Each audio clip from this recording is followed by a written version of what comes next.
Welcome back साथियों। मैं जुगल आर्य आप सभी का एक बार और अपने यूट्यूब चैनल में हार्दिक स्वागत करता हूं। यदि अभी तक आपने हमारे चैनल को सब्सक्राइब नहीं किया है तो देर ना करें और जल्दी हमारे चैनल को सब्सक्राइब कर दें। हम आपकी एमपी बोर्ड की परीक्षा की बहुत महत्वपूर्ण जोरों से तैयारी करवा रहे हैं।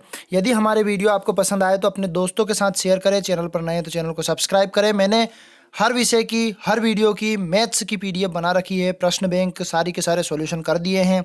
सभी आप प्रश्न बैंक को देख सकते हैं। सारे ऑब्जेक्टिवली प्रश्न कवर करवा रहा हूं और अब आपकी एग्जाम की तैयारी अच्छे से हो सके इसके लिए मैं 2 वीडियो पहले डाल चुका हूं। तीसरा वीडियो ये लेकर आया हूं। उन पुराने वीडियो की लिंक मैं डिस्क्रिप्शन में आपको दे दूंगा और प्लेलिस्ट बना दी, उस प्लेलिस्ट में भी आप देख सकते हैं। तो मैं आज अध्याय 3 के 2 चर वाले रेखीय समीकरण के इतने महत्वपूर्ण प्रश्न लेकर आया हूं जो कि आपकी बोर्ड परीक्षा में आने की प्रबल संभावना है। और हम आपसे यही कामना करते हैं, आप सभी को बेस्ट ऑफ लक, आप अच्छे अंक लाएं। हम यही आपसे कामना करते हैं। तो हम देखते हैं, प्रश्न की तरफ आगे बढ़ते हैं कि किस प्रकार से कैसे प्रश्न आपके एग्जाम में आने वाले हैं। मैं प्रत्येक प्रश्न को आपको इस प्रकार से समझाऊंगा कि आप लोगों को एग्जाम में यदि उसके रिलेटिव कोई ऐसा प्रश्न आता है तो आप उसको सॉल्यूशन कर दें। यहाँ पर आपका दिया गया है कि 1+1+4, यहाँ की 4 अंक का एक प्रश्न आने वाला है, टोटल मिला के आपके 6 अंक। तो यहाँ पर कहा गया है एक अद्वितीय हल होने की शर्त क्या होती है। तो सबसे पहले मैं आपको बता देता हूँ, एक अद्वितीय हल होने की शर्त a1/a2 बराबर नहीं है b1/b2 के। a1/a2 बराबर नहीं है b1/b2। इनके कितने नियम बन सकते हैं, इस प्रकार से हम इसको लिखते हैं a1/a2 बराबर b1/b2।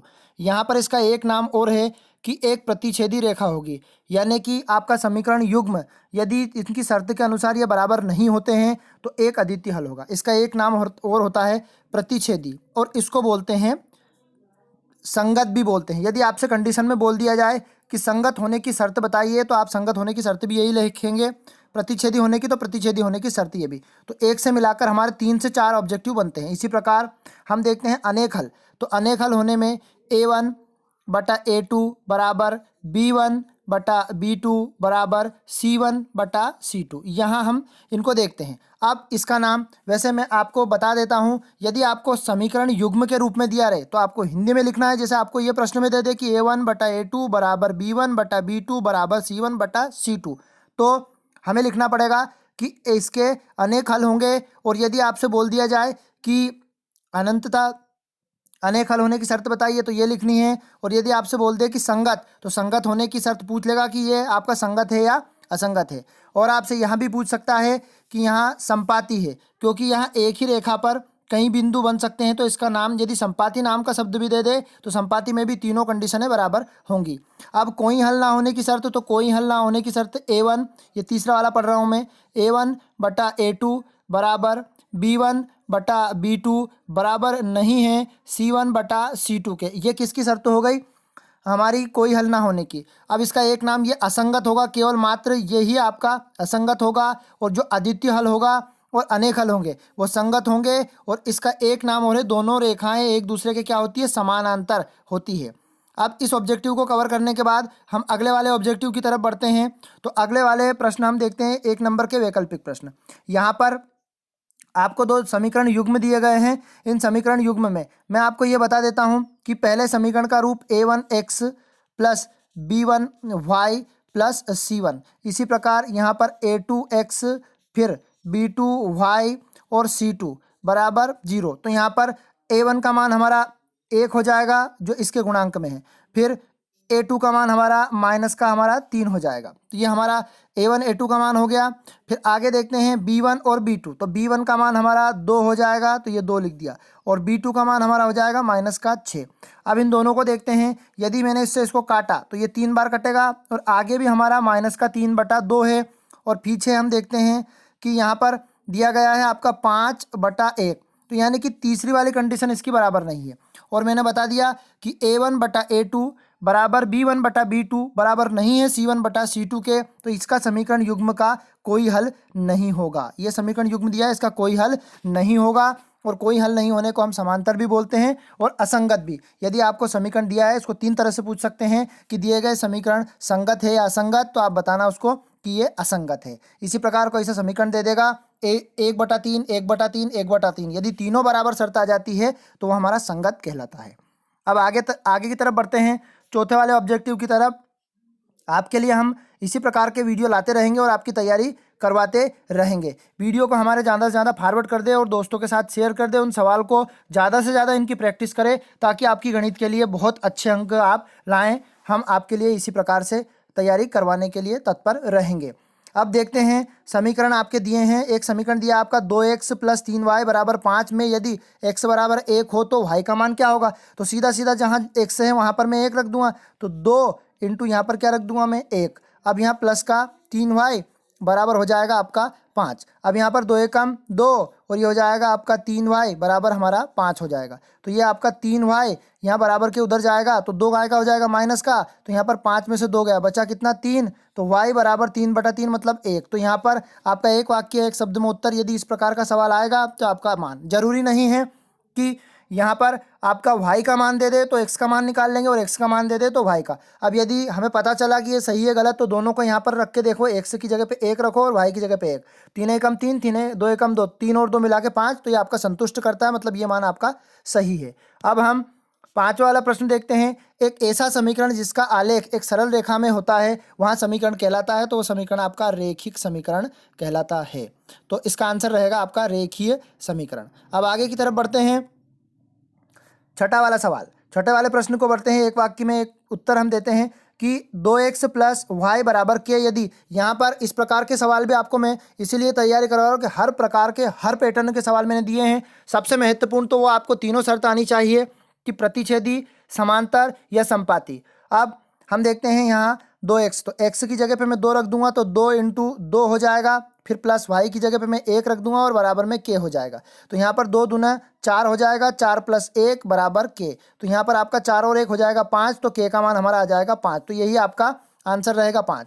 यदि आपको इनको सॉल्यूशन करना है एग्जाम में तो आप एक रफ कापी पीछे की तरफ एक पेज लेंगे आपकी बोर्ड की कॉपी में, उसमें रफ कार्य बनाएंगे, रफ में पूरा सॉल्यूशन करेंगे और फिर आप उसको वहाँ पर सवाल करके देखेंगे, क्योंकि वहाँ पर आप काटापीटी ना करें जब एग्जाम हॉल में एग्जाम आप कॉपी को सॉल्यूशन दें। अब हम देखते हैं 7वां वाला सवाल। रेखीय समीकरण y = mx + 3। यहाँ पर y की वैल्यू हम x की वैल्यू -2 दी है और y की वैल्यू 5, तो y की जगह पे मैं 5 रखूंगा और यहाँ पर mx, तो यहाँ पर 2 हो जाएगा तो ये 2m बन जाएगा। m का मान ज्ञात करना है, 3 बराबर के उधर जाएगा तो पक्षांतरण करने पर ये माइनस का हो जाता है, तो 5 में से 3 घटाएंगे तो बचेगा कितना हमारा 2 और यहाँ पर -2m। अब यहाँ 2 के बटे में 2 जाएगा तो m बराबर आपका बन जाएगा -1। तो इसका आंसर रहेगा आपका -1।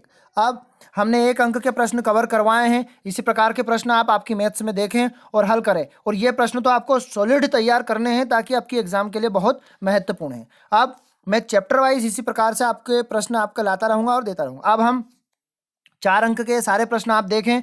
2 अंक की संख्या का अंतर 26 है और सारे के सारे प्रश्न आपको मैंने कम से कम यहाँ पर 8 प्रश्न दिए हैं। इन 8 प्रश्न में मैं आपको गारंटी के साथ कह सकता हूँ यदि आप इनकी तैयारी कर लेते हो तो ये चैप्टर आपका कवर हो जाएगा, क्योंकि बाकी जो चैप्टर हटा दिए हैं मतलब इनके अंदर से वो मैंने आपको नहीं लिखे और इंपॉर्टेंट प्रश्न आपके लिए लिख के दिए हैं।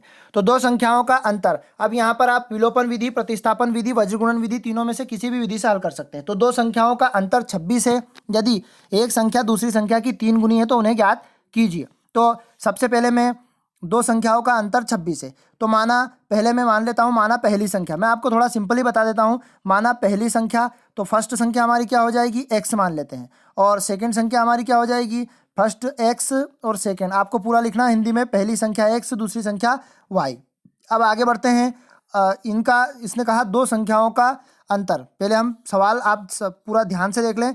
2 संख्याओं का अंतर 26 है, एक संख्या दूसरी संख्या की 3 गुनी है। तो पहली शर्त में आप लिखना प्रथम शर्तानुसार 2 संख्याओं का अंतर, तो x - y बराबर कितना हो जाएगा 26।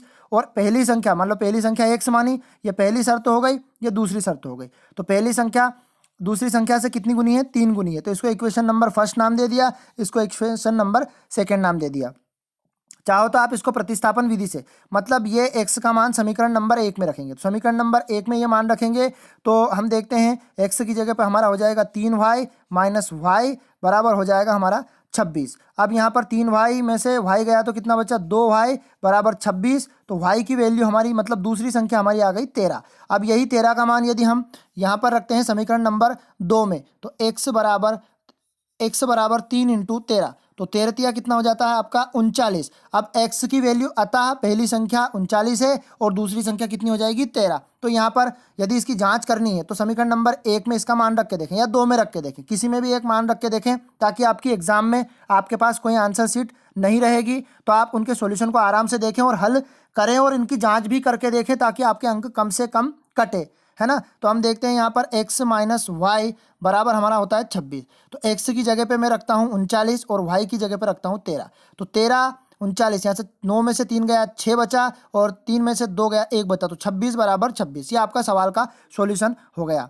अब आगे बढ़ते हैं हम अगले क्वेश्चन की तरफ। तो अगला क्वेश्चन आपका दिया है, बहुत इंपॉर्टेंट क्वेश्चन लेकर आया हूं आपके लिए। दो संपूरक कोणों में बड़ा कोण छोटे कोण से 18 डिग्री अधिक है, उन्हें ज्ञात कीजिए। सबसे पहले दो संपूरक कोण, तो पहला कोण हम x मान लेंगे, मतलब बड़ा कोण और छोटा कोण। तो यहाँ कह रहा है दो संपूरक कोण में बड़ा कोण, तो बड़ा कोण x है, उसने कहा बड़ा कोण छोटे कोण से 18 अधिक है, तो इस प्रकार से ये 18 अधिक हो जाएगा। समीकरण नंबर 1 नाम दे देते हैं। और यहाँ पर संपूरक हम जानते हैं संपूरक कोणों का योग 180 डिग्री होता है। चाहो तो आप इसको प्रतिस्थापन या विलोपन से कर सकते हो। तो प्रतिस्थापन से करके देखते हैं। तो समीकरण नंबर 1 का मान 2 में रखते हैं, तो ये y बराबर मतलब x की जगह पे ये 18 हो जाएगा प्लस ये y हो जाएगा और ये हमारा कितना हो जाएगा 180। तो ये 180 हमने यहाँ लिख दिया। अब देखते हैं ये y और y हो जाएगा 2y बराबर के उधर 18 जाएगा, माइनस का हो जाएगा। यदि 180 में से हम 18 को घटाते हैं तो 10 में से 8 गया, बचा आपका कितना 2 बच जाएगा। यहाँ पर 7 बचा, 7 में से 1 गया, बचा कितना आपका 6, ये बन गया आपका 162। 162 को यदि 2 से डिवाइड करते हैं तो ये 2 8 16, 2 एकम 2। एक कोण का मान हमारा 81 आ गया, दूसरे कोण का मान कितना आ जाएगा, यहाँ पर मान रख देते हैं। तो y की जगह पे हम 81 रख देते हैं। तो x बराबर ये हो जाएगा आपका 81 प्लस 18। तो 81 प्लस 18 तो यहाँ हो जाएगा 8 और एक 9 हो जाएगा और ये आपका हो जाएगा 9, 99। अब दोनों को यदि जोड़ने पर हमारा 180 आ जाता है, तो बड़ा कोण 99 और छोटा कोण कितना हो जाएगा जोड़ने पर। तो यहाँ पर मैं 81 में 99 जोड़ता हूँ, तो यहाँ पर ये हो गया आपका 9 और एक 10, 9 8 हमारा 17 और एक 18। तो यहाँ पर दो संपूरक कोणों का योग कितना हो गया 180। और तो ये हमारा सवाल सही है। इस प्रकार से आप जांच भी इन सवालों की कर सकते हैं।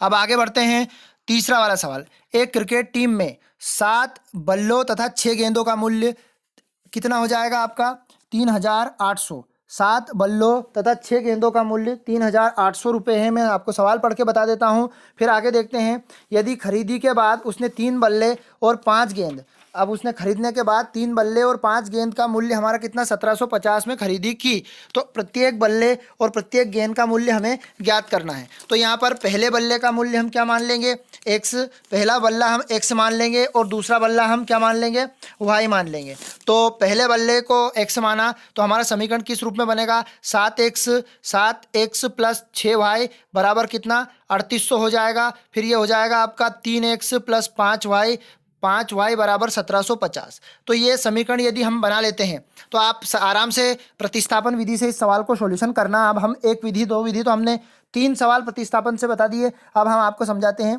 तो ये हमारा बल्लों का मूल्य, पहला बल्ला x था तो 7x plus 3y, 7x plus 3y बराबर कितना हो जाएगा आपका 3800। और यहाँ पर हम देखते हैं 3x प्लस 5y बराबर कितना हो जाएगा 1750। या तो आप विलोपन या प्रतिस्थापन, तो विलोपन से करने के लिए मुझे थोड़ा स्पेस कम मिलेगा, पर मैं आपको सिंपली समझाने का प्रयास करता हूँ। इसको इक्वेशन नंबर फर्स्ट, समीकरण नंबर 1 में 3 का, तो 3 का गुणा करेंगे तो ये बन जाएगा आपका 21x। फिर इसमें गुणा करेंगे तो यहाँ पर ये बन जाएगा आपका 3 तिया 9y और इसमें 3 का गुणा हम करेंगे तो ये 2 जीरो तो ऐसी की ऐसी उतर जाएगी। ये 3 8 आपका हो जाएगा 24 और 3 तिया 9 और तुम्हारा 24, तो 9 और 2 हमारा हो जाएगा 11। और यहाँ पर हो जाएगा 7 का गुणा करेंगे तो ये हो जाएगा आपका 21x। फिर प्लस करके यहाँ पर 7 पंजे 35y और ये बराबर हो जाएगा आपका, फिर यहाँ कितने का गुणा कर रहे हैं 7 का, तो ये जीरो ऐसा का ऐसे हो जाएगा 7 पंजे 35 और ये हो जाएगा आपका 7 7 49 और 3 हमारे हो जाएंगे 52 का 2 हासिल का 5, फिर 7 एकम 7, 7 और 5 कितने हो जाएंगे 12। तो ये आप इनको आप सीधा सीधा हम जोड़ घटाना आता है, इससे ये कैंसिल हो जाएगा। यहाँ पर हम जब इसका निशान चेंज करेंगे ये माइनस हो जाएगा। अब ये कैंसिल होने के बाद हम इसका क्या करेंगे, सॉल्यूशन करेंगे। तो आपसे निवेदन है आप स्वयं करें, यदि इनके आंसर नहीं आए तो आप यहाँ x और y की जगह पे मान रखें। अब हम देखते हैं अगला वाला क्वेश्चन विलोपन विधि का। ये इजी सवाल है आपका। तो यहाँ पर 2x + 3y बराबर 8 और 4x - 7y बराबर 7 को विलोपन विधि से हल कीजिए, स्वयं सॉल्यूशन करें। फिर यदि समीकरण युग्म प्रतिस्थापन विधि, तो यहाँ पर प्रतिस्थापन विधि से मैंने सवाल बता दिया, ये इंपॉर्टेंट सवाल है, आप प्रैक्टिस के लिए इनको करें। फिर अगला देखते हैं 5 संतरे और 3 सेब का मूल्य 35 है। तो ये आप समीकरण कैसे बनाएंगे आप इनका मैं आपको बता देता हूँ। तो पहले एक संतरे का मूल्य x हो जाएगा और एक सेब का मूल्य, तो ये 3y हो जाएगा, बराबर कितना हो जाएगा 35। फिर 2 संतरे का मूल्य, बहुत इंपॉर्टेंट सवाल है जो कि आपकी परीक्षा में आने की प्रबल संभावना है। फिर ये तुम्हारा 4y हो जाएगा, बराबर कितना हो जाएगा ये 28। अब इसको वही विलोपन विधि से, तो 5 दूने 10 और ये हो जाएगा आपका, काटेंगे मान निकालेंगे एक संतरे और एक सेब का मूल्य। फिर विलोपन विधि के बाद अब ये, तो इनमें से मैं आपको एक सवाल बताने की प्रयास करता हूं। यदि देखते हैं P के किन मानों के लिए निम्नलिखित समीकरण युग्म का एक अद्वितीय हल होगा। तो P के किन मानों के लिए, तो यहाँ पर आप समीकरण देखते हैं 4x + py। हाँ, यहाँ पर हम लिखते हैं ये समीकरण हमारे 4x + py। जब आप सवाल को हल करेंगे तो यहाँ पर हम आपको दिया है और पूरा का पूरा सॉल्यूशन आप ये वैसे पढ़े होंगे, पर मैं आपको फिर भी थोड़ा समझाने का प्रयास करता हूँ। तो हम नीचे की तरफ इनका समीकरण और एक अद्वितीय हल होने की उसमें शर्त दी है। तो यहाँ पर दिए गए समीकरण आपका 4x + py + 8 बराबर हो जाएगा आपका 0।